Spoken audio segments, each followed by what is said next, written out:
الاستاذ محمد عويد المطيري، تفضل. السلام عليكم. انا بخاطب الشباب، انا قاعد اشوف ما شاء الله الله يخلي الشيبان كلهم موجودين، بس بخاطب الشباب اللي ولدوا بعد 2/8/1990. ابى اقول لكم شنو معنى ما في وطن. شنو معنى ما في وطن؟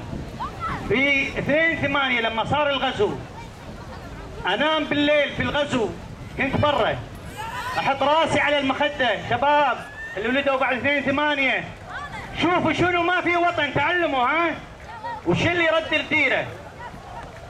في 2/8 احط راسي على المخده، اتخيل قاعد اسوق على الدائري الخامس، اتخيل قاعد اسوق سيارتي على الدائري الرابع، بس ابي ادش الديره. بس كان كل مشاعري اني بكون داخل الكويت. شلون داخل الكويت ما ادري.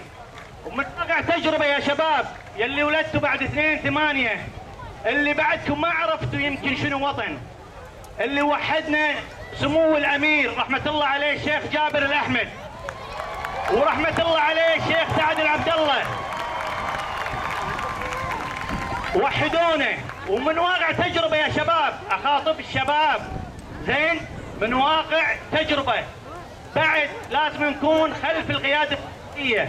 من واقع التجربه لازم نكون خلف القياده السياسيه ونقول بصوت واحد حق سمو الشيخ صباح الاحمد: نعم يا شيخ صباح، نعم يا شيخ صباح، لبيه يا كويت، لبيه يا كويت، لبيه يا كويت. تبون الكويت خلف القيادة السياسية، لا يمين لا يسار، احتكموا إلى العقل. احنا شباب، لا تاخذكم الطائفية ولا القبلية ولا الفرعية ولا هذه، خلكم من الفرازات اللي قاعد تفرز بيننا.